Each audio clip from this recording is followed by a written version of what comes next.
to the Asterisk Podcast, where I'm your host, April Biondolillo, and I am so excited. Season 4 has been off to an incredible start, have had so many wonderful guests, and we are just continuing in that rhythm today. And again, I found someone through social media, of all places, mutual friends. I never know how they pop up. I think it's the Lord just saying this is the one, put her on the podcast. So I got to see a lot about this guest today, Julia, and I said, we have to be best friends. She has to be on the podcast. So here we are. Welcome to the podcast, Julia.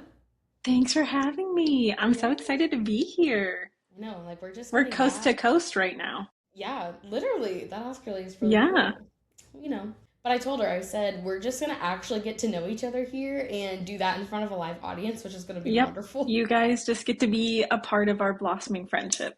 Exactly. Julia, just give us whatever comes to mind, just a little bit of background, who you are, where you're at in life, where do you live, what do you do? We want to know.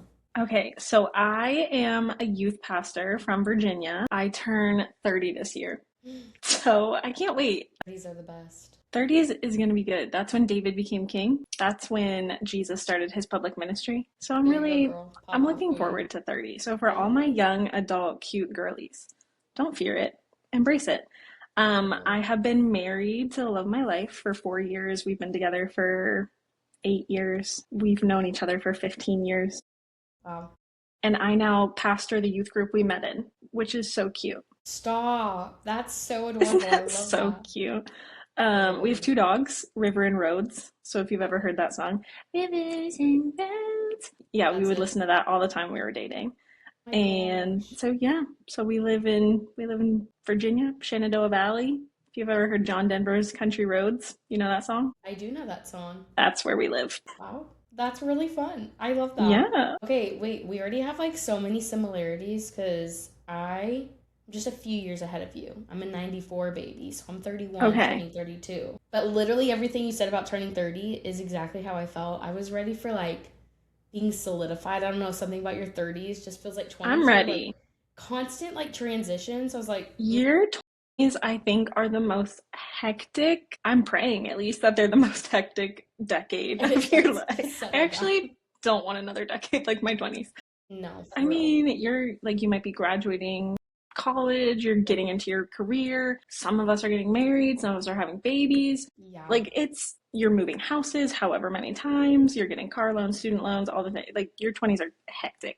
I used to fear my 30s and I'm ready for my 30s. 30, we're thriving, you know, that's my mantra. No, but it's so real. Like I feel like in your 20s too, it's constant like transition of community. Like you're moving, other people are moving, they're coming in your life, they're out of your life. And I think like the biggest transition for me was going to like a Christian college, being saturated by so many amazing girls. My Christian college, shout out to them. They made us live on campus all 4 years, which one side super fun. Other side of like paying student loans off and room and board. Girl. Not so fun. I get it. I see what y'all are doing. I get it. I too had this experience. Oh my gosh, it's the worst. But it was like so fun. And then everyone moves away. Like not even just different cities, like different states. And so then it's so hard and you're like... And your closet gets cut in half. Yeah.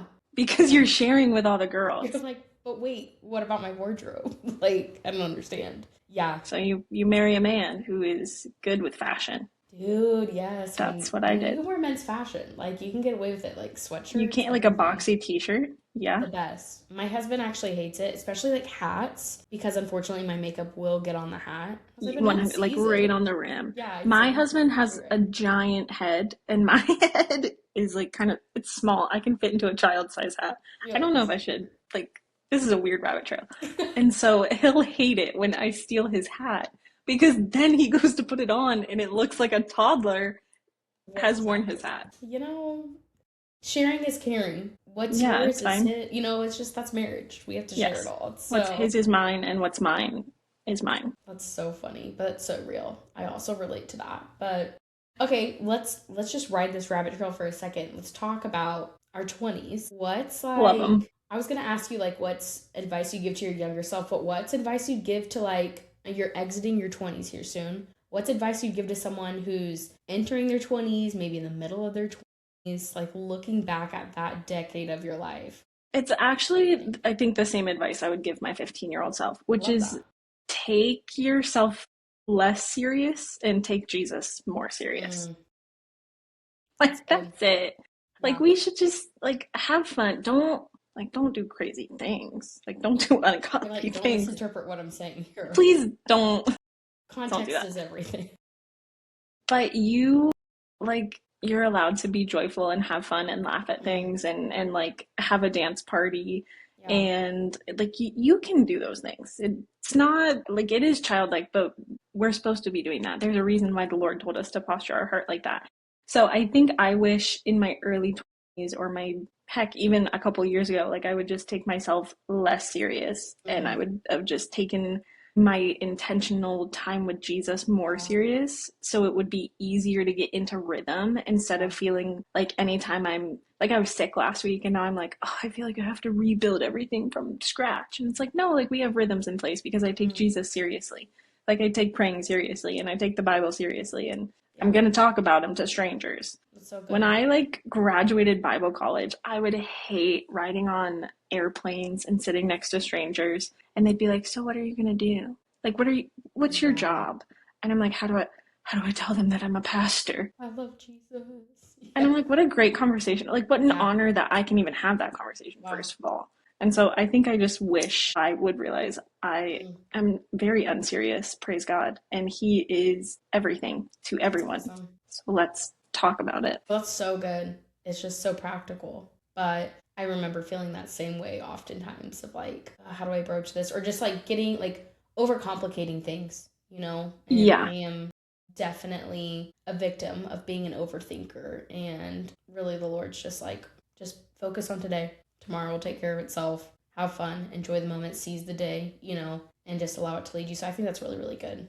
Good advice. Okay, so now I need to know, how did you end up well, I'll get ahead of myself. Let's start back with some context of who you are. What was your like upbringing like, your background? Yeah. Did you always grow up in faith? Tell us a little bit about. So I'm a church kid. And so I would almost feel like I should be a pastor's kid, but I wasn't because I was just at church all the time. So I was a non-PK. PK is what I always felt like. That's fantastic. Like my parents, I'm so thankful for my parents. They were the first like born again Christians in their families. My dad grew up very liturgical. He grew up in the Catholic stream.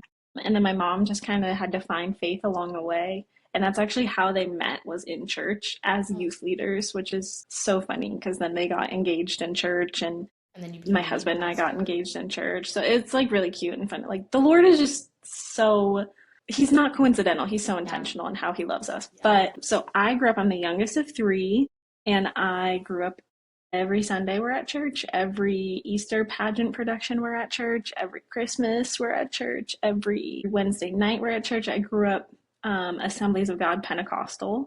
So not like long hair and skirts, but there were flags in those worship services. And I live in regular Virginia, not West Virginia. No hate West Virginia, but no snakes in our services, just the flags. That's where we draw the line. Yeah. That's where we draw the line. So I really grew up loving church. It was just like, I don't know, it was where I would play hide and seek. It was where all my friends were. It was where I had fun. And as I grew older, it was where I felt like I could be the most myself. Yeah. So even from a young age, I was like, man, the church is my safe place. And then that evolving into, because Jesus is my savior. Yeah, so good. I love that too. And very similar, like I tell people I grew up in the belt buckle of the Bible Belt. So church was where you're at. My dad didn't become a pastor until I think I was like in college. But again, same thing, like parents like really modeled what it meant to, this isn't just something like that we do, but it's who we are. And it was very much modeled in the church and outside of the church. And so there was definitely like a love for the local church, being involved. Again, grew up AG. We actually, I don't remember, maybe we did have flags at one time. I feel like we definitely had ribbons. It was an experience. You know what's so funny too? I never talk about this, so I'm really going to expose myself, is that we had like different ministries that were for younger kids. I guess we were like elementary, maybe middle school, but it was like called His Sticks Ministry, and we danced with sticks. But it was like a big deal. I love that. Yeah, I mean, it was kind of powerful. I felt kind of cool when I was doing it. But it's just kind of like the things that happen, I guess, in an AG church that you don't question until all of a sudden you grow up and you're like, oh, that was the thing. That was the choice that we made. Yeah, like I went away on a retreat to like learn these dances and to perform them. Just... So you went away on a dance retreat? Literally. I remember like, I mean, we'd have motion. Amazing. We came across. Sometimes we're like swinging on them, telling a story. Like it's just... Like a human video? Do you know what a human video is? Yes. Okay. Yes, I too am a human video girl. Yeah. Like the Jesus and the demons. Yeah. Like I dressed up as a demon for one of these videos. I was Satan in every single one. Every single one, they made me Satan. You're like, what are you guys actually trying to say? I'm like, what are you What do you mean? My youth pastor's wife told me at the time, she goes, you just like don't have... I love her and we're still friends to this day. And like, she told me at like if you're listening to this, I remember it.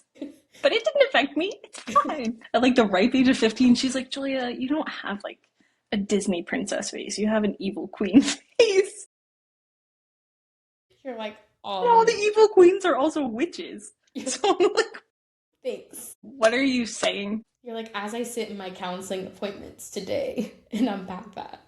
You know what? I forgot about this. I gotta text my counselor right now. You're like, wait, we need to revisit. Actually, I'll see you tomorrow. This is the start of the conversation. To talk about this. No, I think one time I was going through like old photos and I showed my husband a picture of like when I was a demon. Like my face is white, my hair's like all frayed out. I love it. He was like, what is this? And I was like, ministry. Growing up in an AG church. I don't know. This is changing lives. I was like, listen, it hit. The women at this women's ministry conference, they were all crying and just standing up. It did hit. Yeah.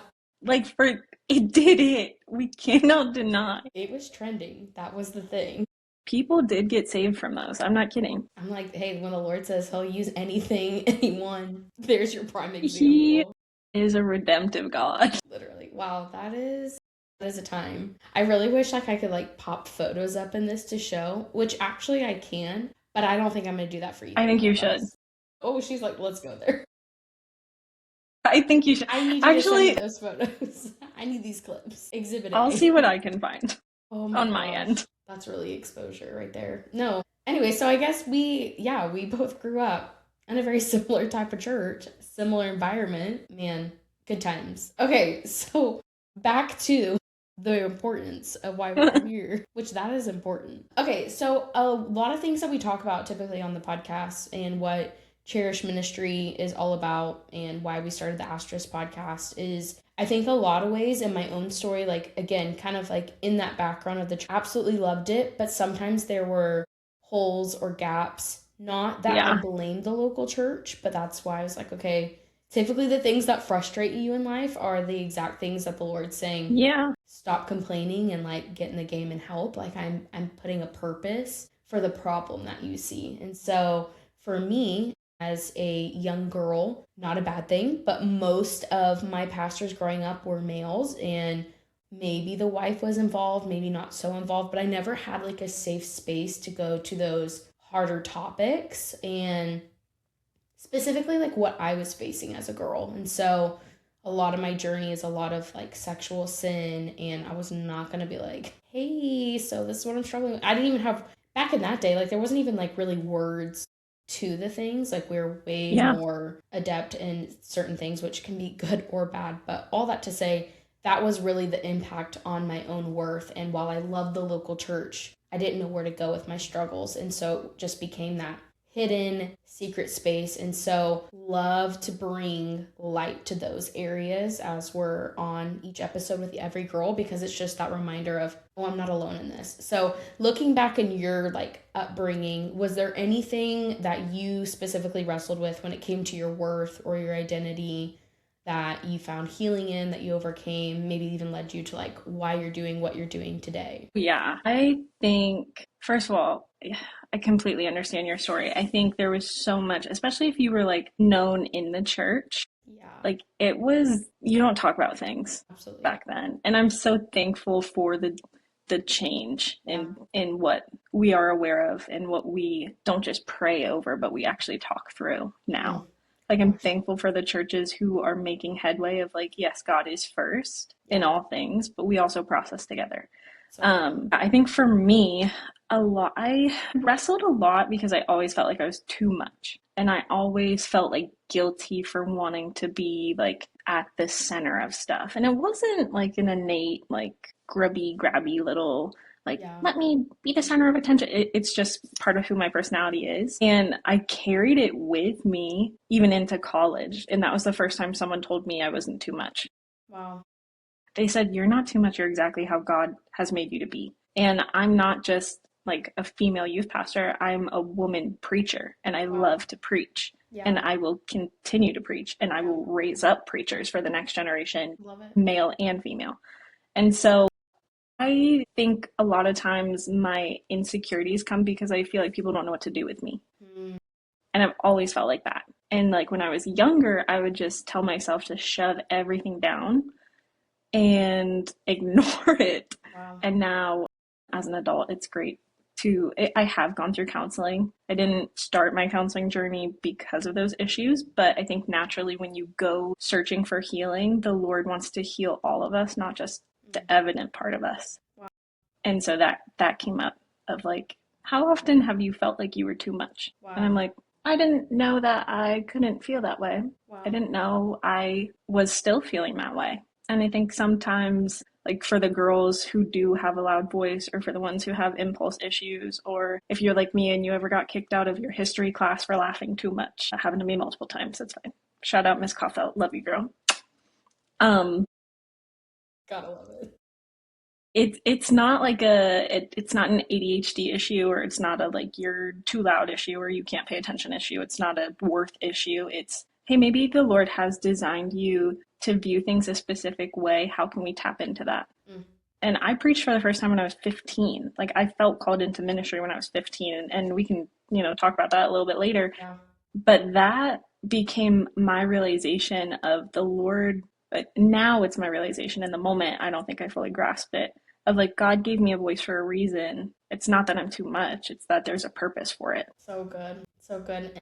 I feel like there's a lot of like, there's so many things. It's just, even with counseling, one, the ability to be able to like process with someone, and then they can dig into those areas that you don't even realize and start connecting dots where you're like, oh my gosh, that's like my entire life. How did I never, see that? Or give you permission to feel or process through, or give a new perspective to something, that really does help set you free. So love that was a part of your journey. But also I think, growing up feeling that way, and also like feeling the call of ministry, and maybe not seeing, since we're around the same age, it's like there were, definitely women out there, but maybe not a ton, at least for me, like that I was firsthand with, so like, again, a lot of similarities with like, I was a very loud, boisterous personality. Like people, a lot of the times are like, you're obnoxious, you're annoying, you're bossy. Yeah.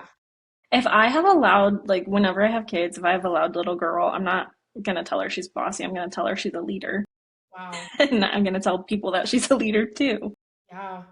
No. Because so we have to like change the rhetoric. Reframe. And it's not a male versus female thing. It's not. Like, I'm not going to sit here and be like, oh, if a boy acted like this, you wouldn't say. I'm not going to say that. Yeah. Because it's also not necessarily true. Yep. But I think when we get people who don't fit into the mold that we want them to fit into, and if we don't know what to do with them, we have to bring ourselves to the altar of the Lord. Wow. Because it's not a them issue, it's an us issue. That's a different topic. But it's a good topic. I'm like, yes. No, I love that, because I think even just if we like brush a little bit further there, I think a lot of the times that's always been the question, like as I'm a pastor and I'm female, it's always been about like, well, what pushback have you faced and what difficulties, and sometimes that can get the platform and the highlight more than, man, I get to like preach about God and what an honor that is despite all that. So you have to be very careful because there are feelings and there are facts and there can be those moments because we're human. It would be so easy for the enemy to make that the focus, and then you lose the purpose, you lose the point. The plot of the story is not about whether we're male or female, Jew or Gentile. It just absolutely again, like, no, I'm just called to be a carrier of the word and to go and make disciples, and that's what I'm doing, So it is just that fine line, because I think, especially as I first got started, it was difficult sometimes because I think more now than ever, we need to be really paying attention to the fruit that people bear. It's not enough just to say, I'm a Christian. And so when I would find women who were preaching or felt leadership, that call in their life, I was really paying attention to how they carried themselves in front, behind scenes. What did they say about men? What did they say about a situation? Was the reason things didn't happen always blamed on men? Because that was immediately a turnoff for me. Whether it was true or not, I didn't want that to be my heart. And I tell this all the time too, like, I've never had to beg for a platform, like, it would be so easy to sit back and be like, I only get to preach one time a year as a pastor. But I was like, I get to preach to my entire church, because even similarly to you, like, until I went to college, I had a professor and he said, you don't have to only preach to women. You don't only have to be like a youth pastor or, huge. Like, love that. You can speak to men. And that's a male professor telling me that. And it wasn't necessarily that I thought I couldn't. It was just that no one ever told me that I could. And so it shifted the game. So I just love that, because I think, again, that can be that tension point of a young female maybe feeling the call of leadership, of ministry, of preaching, worship leading, like whatever capacity it is. And sometimes they think, well, because I'm not getting the opportunities now, it's really easy to use that excuse of, it's because I'm female. Like, if I were male, I'd get these opportunities. Yeah. So what would you speak into someone saying that, struggling with that? What would be your response? Yeah, I think you just have to go back to the one that called you. Because if we are calling ourselves to a platform, we will always get frustrated when we don't get that platform. But if we are following the call in the heart of God, then in His time and in His opportunity, when it comes into place, it'll all make sense and you'll be more than enough for it. You'll be, and not like in a worth way, but you'll be equipped to handle it. I did not go into youth ministry right out of college.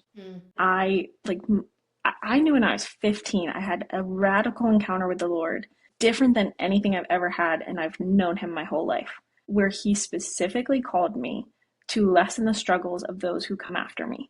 And I mean, that's marked my entire life, not just my ministry. And so I knew from that moment on, I was like, I'm going to be a youth pastor. I went to Southeastern University in Florida, go Fire. And I never changed my major. My major was youth and family ministries. It's not a real major anymore, but you know what? 2014 to 2018, youth and family ministries, that was my jam. Like, I graduated as a licensed pastor because I was like, this is what the Lord called me to. I'm going to be as prepared as I can be. And no one offered me a job as a youth pastor. Real. I got one church job offer to be a kidsman director. And I love kids pastors because it's a job that I could never do. Same. It's an extremely necessary job. Those kids, no, I want to flick them. I do my one Sunday a quarter and I love it. And I like to be the fun aunt of kids ministry. We're getting off track. No, but that's real. And so I graduated and my two offers were a kidsman director, assistant director, or go back home, live with my parents, work part-time as an admin assistant in the Assemblies of God youth department. And so I went and I worked as an admin assistant. Newsflash, guess who's not administrative? This girl. Like, I'm not. Yeah. And I told them that when they hired me, and I tricked them. Yeah. I warned them. I did say, I was like, I'm not administrative. And I know the girl that I was taking her job, so administrative. Crazy. I feel like this is about to be a shift for all of y'all. We all learned. Yeah. I would do it again. And here's why, is because I held that job as an admin assistant for a year, and I was working part-time as an admin for that district office, part-time as an admin for my youth pastor at my church, who then I later took his job. You're like, hey.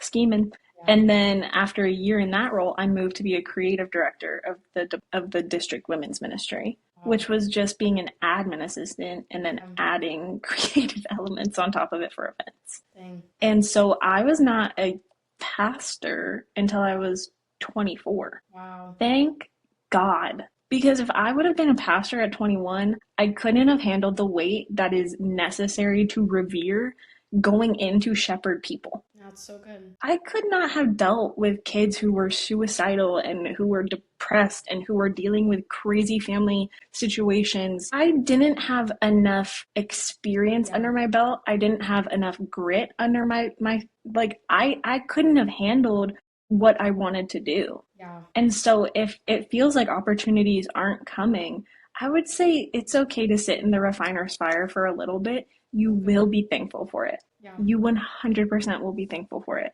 No, I think that's so powerful too, because I think for me, a little similar, but a little different at the same time, is that I think I started with a lot of pride in my heart because yes, I graduated college. It's so funny. I was like ministry and leadership, but concentration was youth and family ministry. So when I say we're becoming best friends, we really are. It's happening live. Wow, I love that. So I was in Tulsa, Oklahoma at Oral Roberts University, and I remember when I got to graduation, I like was in the church, but I looked back and I was like, man, I have all this schooling, but like I have no hands-on experience. Like I volunteered in a couple youth groups, but I didn't have the confidence. So there was some humility there where I was like, I'm going to go for an internship. So I just reached out to like a ton of random ministries. There was a church they started as a church plant, but they were connected to my home church in Texas in Snoqualmie, Washington. And that's where I ended up landing. Like, didn't know anyone, didn't know the church, the leaders, but agreed to a 6-month internship. Like, literally got off a plane. Here's the youth pastor and a student, because you can't be alone, male and female. And I was like, right. This is the most uncomfortable thing in my life. I'm about to live with people I don't know. Like, what's going on? And did the internship, and I really enjoyed it. Like, I loved youth ministry, and it's funny because I didn't know youth ministry would be my thing. I just knew ministry. Like, my heart was always geared towards what I'm doing today, doing Cherish, but I had no idea like what that framework even looked like. So something that was stamped on my heart was serve someone else's vision until I give you yours. Love that. And so that's what I was doing. But at the end of the internship, they like wanted to offer me a job, which I should have just taken. Like, that was the most like beautiful way to enter on. Like, but I had a boyfriend at the time, and I was like, I like thought I'd learned like how awesome and like I'm a really good communicator, and look at me, like I'll get a job anywhere. And joke was on me because I moved back home to Texas, was living with my family for like 3 months, and my boyfriend broke up with me. I'm working at an insurance company. Like, I can't get a single ministry job. I even like leveled down to the place of like, I'll do another internship, and still got denied from that. I was like, oh, okay, Lord, that's awesome. So then my pride had to be humbled when I called the church back, and I said, like, after 3 months, hey, change of heart, any chance you guys want to offer me this position? And they were pretty gruesome, like interviewing me, like, because I didn't seem stable. Like, you're yes, you're no, where are you? Like, totally fair. But I really do feel like I was missing the call in my life. Like, I was meant to be in Washington. There was something that the Lord was doing. And so they opened up the doors, they let me come out. And I think my focus still a lot of the times was in that framework of, well, because I think I came on as like a middle school director. And again, my heart was like, I want to be a pastor. Like, I was getting my licensing. And again, I think just even what you were saying of, there was a lot of work that the Lord was doing in so much. Yeah, I resonate with that. Character. Yeah. Chasing titles and positions, it doesn't lead anywhere. It's not about that, because to your point, I remember when ministry really like hit me of, I was broken myself because I was grieving. I didn't have any community. I felt so alone. And at the same time, I was entrusted with these middle schoolers. And I was like, I don't even know the answers to their questions. Like, who am I? I felt like such a fraud. You're going from like Texas Bible Belt culture to an unchurched area group, and right, they don't budge. They're like, why are you doing this? This doesn't make sense. You can't just like, because the Bible says so. Like, it didn't work. And so I think my like real wake up call ministry moment was just like me on my face, like bawling all the time. Like, what the Lord Beautiful. taught me is you're going to learn how to pray and seek me and cry for the people that I've put in your life. Like that's going to be the thing that will carry you all the way through, is never lose the ability to see people, to love people, and to see and love me. Because I mean, you take even like our culture today, it's like, what are the answers to everything? Like, how do I respond? And it's like, I think it was Rich Wilkerson Jr., he did a message of like, don't look down and look up. Like, we need to be a culture that is just praying and seeking the Lord. But instead of going to social media, instead of listening to the conversations around us and having all these opinions, what is the Lord saying, and seek him. And I had to be humbled to learn that. But I'm like, because of that, that's what sustained me, because even when you use the example of David, it's like, well, he was called to be king, but it wasn't until like years and years. Yeah, years and years and years. I mean, you're waiting decades. And I think that's like, especially if there's any like young girls listening to this that you're like, I want to go into ministry. Of course, use the voice and opportunities you have now, but please don't think that if things aren't moving forward that you're no longer called, or that God isn't moving. Because there has to be a refining, there has to be a consecration, because we need ministers that will last, not ministers that are relevant for a season. Good. So good. Especially in the culture and climate of like what we've seen in the church. Yeah. It's so easy. I think that's the thing. It's like, we're human. So we're all gonna have our slip ups and our temptations. And so it's like, have your plan ready before you come into those moments of trials and temptations. Yes. Like, yeah. Know your source. Like, there's a lots of resource. And I think that's the confusion, is that we're using our resources as the source. I just did a podcast with a girl the other day, which was so good, of just, like, you can use tools like Google, and different commentaries and, ChatGPT. You just have to be careful that, again, that's not your guide, that's not your center. Like, really depending on the Lord, like taking time just to seek his face. It's like, seek him and you'll find him. But I think, again, there's not a lot of discipleship and mentorship for this younger generation, and understanding, like, I was talking to someone today, it's like, the hunger is there. Like, you don't know you're thirsty for something until you're presented the living water. So when you hear about Jesus for the first time, like, really hear it. And I'm sure you can think of people that have spoken and you're like, wow, there's something in this. Like, I'm walking away inspired. Like, I want more. And I didn't even know I wanted more. I didn't even know there could be more. So I feel like this next generation, they're discovering that, but it's the question of, where do I go with that? And who's going to help me to understand that and walk with me? Like, discipleship is costly. Like, it takes a lot of time. And okay, speak to this, I guess, as you're a youth pastor, so you have your group every week, like, you want to see them on fire, but like, I do. I love them. How do you navigate like the pressure of like, okay, I can't be the one, like, I'm not their savior, I'm pointing them to, but like, how does discipleship play into that for you? Like, what do you feel like is the felt need of this generation? Like, what are you seeing interacting with Gen Z that you think, man, this is what people need to know, or they need to hear that I'm seeing in them? Yeah, I think one of the biggest, hardest, most humbling lessons I had to learn early on in my ministry is that I cannot save any of these kids. And it's not my job to. That is the work of our Lord and Savior. And I am a shepherd to lead them to the Savior. I am not the Savior. And our ministry was actually marked a year in to me being a youth pastor. We had lost one of our students to suicide.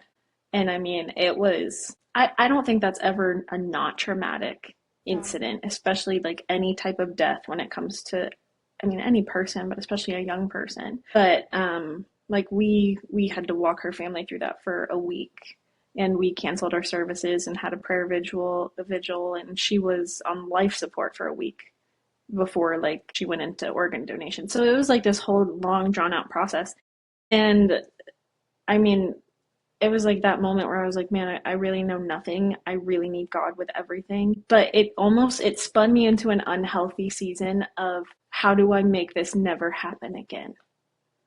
And it was like I was working myself double time to try to prevent the pain that I was feeling from losing a student, when I needed to just come before the feet of the Lord on my face and say, God, the book of Habakkuk is one of my all-time favorites, of your prophet is crying out to you that everything is terrible, and you say it's going to get worse before it gets better. and it ends with Habakkuk praising him. So I like that marked my ministry in the sense of having to learn and wrestle with the Lord and converse with him of, God, I'm trying to take too much control of what's not my job. So would you show me how to shepherd these kids? Not to save them, but to shepherd them. Yeah. And I love what Jesus tells Peter when he says, Peter, do you love me? After Peter's betrayed him, after all this stuff, he says, Peter, do you love me? And Peter says, yes, I love you. And he says, feed my sheep. And he asks him again, Peter, do you love me? Yes, Lord, I love you. Okay, feed my sheep. And that is what I want to live out with my ministry. Am I giving them from the pulpit something to sustain them? Not something that like sounds really cool or like hits in a moment, but something that is actually teaching them the word of God. Yeah. Am I sitting down with these kids and having hard conversations with them? I walked into Starbucks today and there's a girl that I like one-on-one really invest a lot into. And I mean, we have 100 or so kids every week. So it's not like I can pour everything I am into every single student. That's why I have a great ministry team who does that. Like we have awesome leaders. But I sit down with her and she's crying and she's like, my mom's going to yell at me because they found my vape at school. And you know what she probably wanted from me in that situation was for me to be like, oh, that's so hard. I'm so sorry. And I looked at her and I said, yeah, I think your mom should yell at you because you made a mistake. And that doesn't mean that you're bad, and it doesn't mean that you're not worthy of God's love, and it doesn't mean anything like that, but you have to be held accountable to change. And I think that is what is so needed in mentorship and discipleship, especially with the next generation, is they're desperate for accountability. They just don't know it. Yeah. And like my early years of youth pastoring, I just tried really hard to be cool. I was like, let me buy Panda Dunks and be so relevant. I wear them today, actually. You're like, I actually still wear those, but besides I did. I do. I was like, let me look super cool and what like, and who the heck cares if I look cool and kids are filling seats and none of them are going to heaven? Wow. You know, but a conversation sitting across the table from a girl being like, hey, actually God has so much more for you than this. I'm calling you up. I'm not just calling you out. I'm calling you up because you say that you love Jesus and you're not acting like it. And that's what a lot of discipleship is. That's what a lot of mentoring the next generation is. And it's not like an angry, corrective, whatever, but the rod and the staff comfort me. You know? So I can't be afraid to be real with students who need to hear it. Because if I'm not being real with them, who's being fake with them that they're going to buy into? Right. No. So good. It's such a good reminder too, because I think people really do, like, we kind of stumble away. I felt this a lot, like even in the church, of like having honest, real conversations. Like we're so afraid of like hurting people or, you know, disrupting them. But like we just did a panel at a Cherish event, and one of the panelists, what she said was like, clear is kind. Like we need people that are going to be clear in their communication. Like, because as Christians we're called, like iron sharpens iron. Like tell me, where have I gotten it wrong? Where can I do it better? And like that is mentorship. Like I want people in my life, I want women that are seasoned, gone before me, to not just tell me like, oh my gosh, April, you are just such a phenomenal communicator and here's all the things that you're doing really well. That feels really nice, not gonna lie. Sure. Like, I do love that. But what I really want is, hey, this area in your life, the way that you're talking to your husband or the way you handled that situation or how quickly you get into stress, like fill in the blank. Like I want people to like call that out. And I think that's something I've gotten really passionate about of, again, it's like, how do we connect these generations? Because I think there are seasoned women that are like, I'm ready to go. I want to pour in. I think sometimes the like insecurity, I'd have like leaders like this in youth ministry a lot too, of like, I'm not relevant, but it's to the point of the issue is still the same issue that it was back then that it is today. It's just maybe the approach or the, you know, the thing itself, the material item is different. But, and I think there's some hesitation in that side. And then on the other side, it's like students aren't, even like myself, sometimes we're not, how desperate are we to like want that and seek it out? And it's all throughout scripture where it talks about, you know, that ability of like, you've got to go find where these people are at. Like if you see something in someone, I always tell, the girls that I, am ministering to, it's just like, if you see something in someone, take them out to coffee, find out how you can shadow them in their life. Like, hey, can I come with you to run groceries? Like, I just want to learn from you. I just want to be challenged and discipled. And so yeah. I think it's really like even teaching and instilling into the younger generation of like, it's not going to just come knocking at your door. Go seek it out. And for 100%. me, like, when I was a pastor, it's like you see that in people. And when I would find that, like, they really wanted to be there, that's where I was going to focus my time. But a lot of people say they want it, but then they keep coming up with the same issue again and again and again, and they're not changing, so. We actually have a rule on our staff, like kind of an unspoken rule of like, in all of our pastors, we love meeting with people. Discipleship is our heart, but we have this unspoken rule of like, if we meet with someone 3 times and they're bringing up the same problem and they're not working on it, we won't meet with them anymore. Yeah.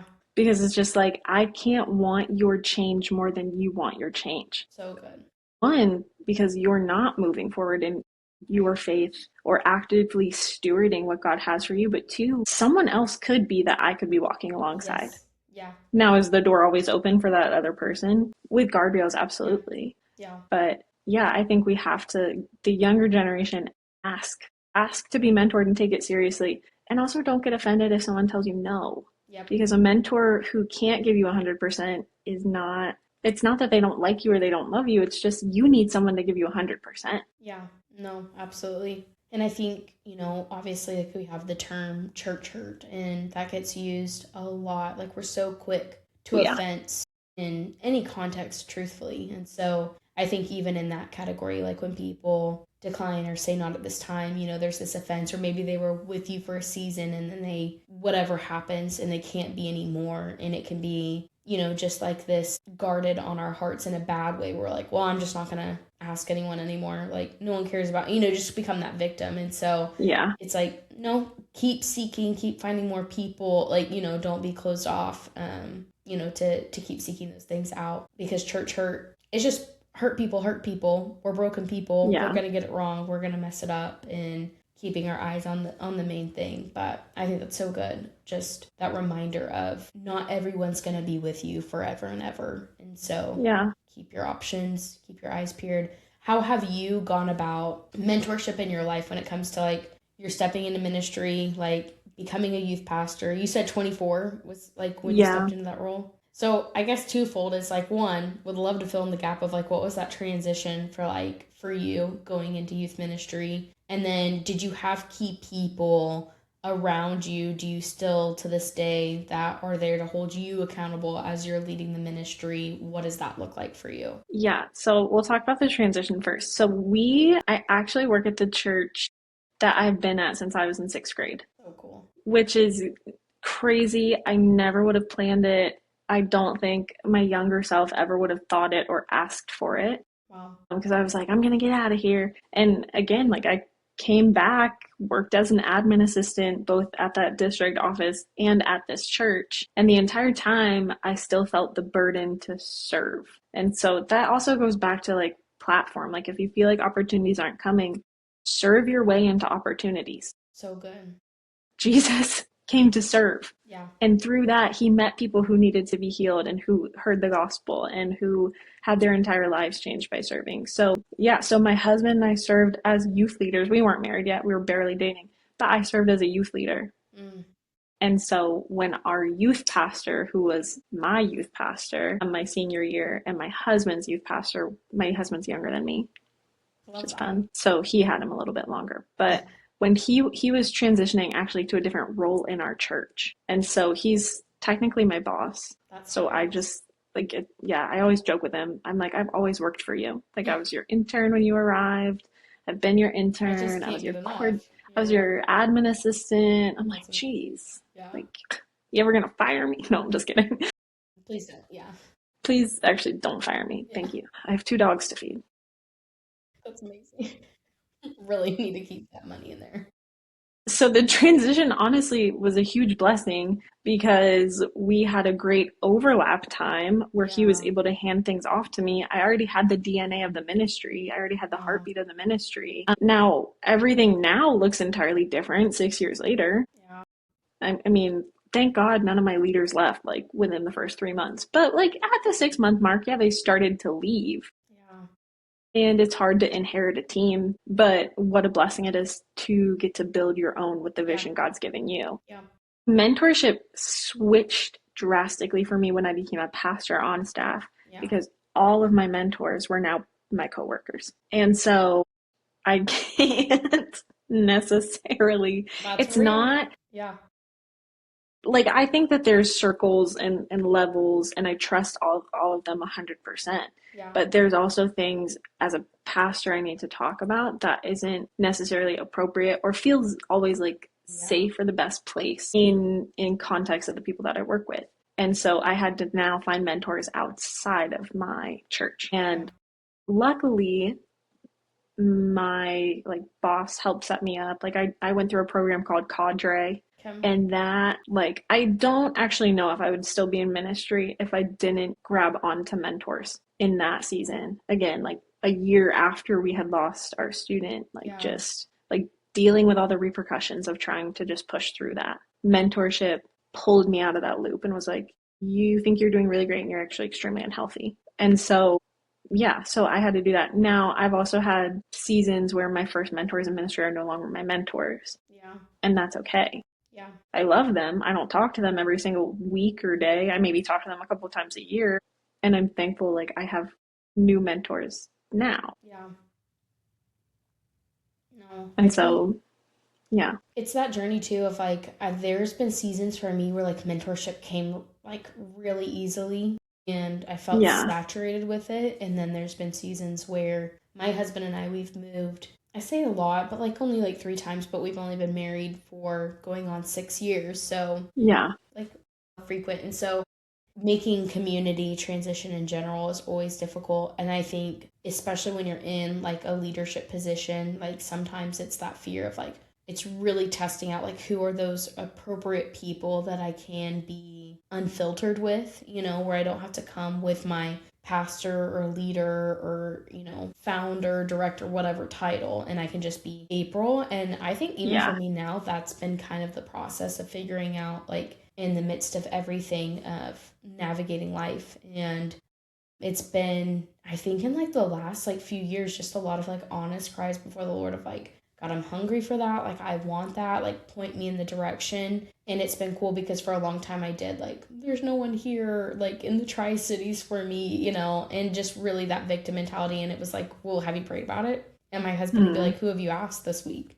Like, I don't like that you're like reflecting Jesus to me right now. Yeah, how dare you? Like, that's not what I wanted. That's weird that you're like being like that. But, you know, it's just, again, sometimes you have to have those like call outs with yourself of like, yes, what are you doing to prepare or to seek that out, you know? Because the idea, again, of it just knocking on your door isn't going to happen. But I think 100%. You're right. Like, life is hard. There's going to be things like that you face in your personal life, things that you're going to see in the ministry. And like, you need those guardrails to help you. And just like the example of Moses, like for them to win the battle they were in, like he needed his brothers literally to like hold up his arms, and like we need that at times. And in the celebratory seasons, you know, people like that are going to be interceding and praying and celebrating, and also in like the low of lows of like, help me remember my why, and you know, to keep me running the race that God has called, because I don't want to be the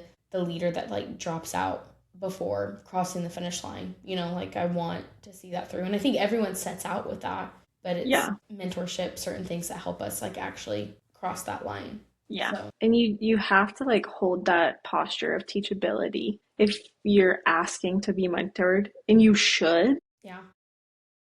Because I mean, even if you look at like Paul and Timothy, that dynamic, Paul encouraged Timothy, but he also held him accountable. He was like, hey, Timothy, you're doing a great job growing this church. You're also letting this happen during your services. And why are people screaming when you're supposed to be sharing the gospel? It's distracting and you need to fix it. And so it's like, I'm so thankful. Like I have a mentor in my life right now where, you know, I'll text her every couple weeks, like every 2 weeks. I'll do a check-in and stuff with her.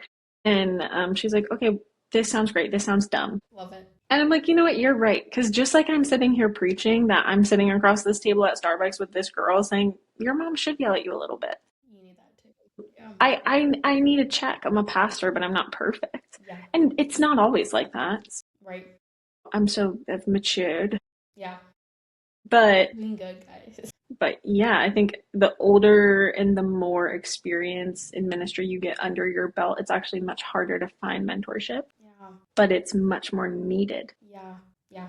No, I think that's true, because I think a lot, like, as you move up in leadership positions of any kind, like, it's really easy to become more and more isolated. And you're going to have to work overtime to break that. And I mean, of course, right? Like, why wouldn't the enemy plan it that way? You know, I tell people all the time, like, God knows the plans for your future. Like, he's put it all together. Like, he knows the purposes of your life, or the purpose of your life, but so does the enemy. So he's going to use very specific tactics, you know, to disrupt and to, you know, derail. And so I think, again, it's like, before it's too late, you know, like, not that it's really ever too late, but just, yeah, remaining humble, remaining teachable, always being in the posture of, I've never arrived. There's still so much more to learn. And there is, you know. And I think even just like remembering too, it's like, I think when you talk about mentorship or discipleship in the context of Christianity or the church, like, it can seem like, oh, I can only have someone that's going to help me, like, understand the Bible more or be a better, but like, there can be different women, or, you know, for different areas of your life. Yeah. Like, I'm running a nonprofit. Like, I want to surround myself with business-minded women Sure. that are, you know, faith-based. Like, how are they pursuing that? What are the practicals? Like, okay, I'm married. Like, I want to find marriages that I can sit under. Or, you know, I'm in ministry as a pastor. What other pastors can I find? Or as a mom, like, whatever season or stage of life that you find yourself in, it's just, you don't have to have one that covers all of it. You know, you can have several different, you know, people that you can lean on. Or yeah. Whatever. It doesn't have to look like one specific thing, I guess is what I would say. Absolutely.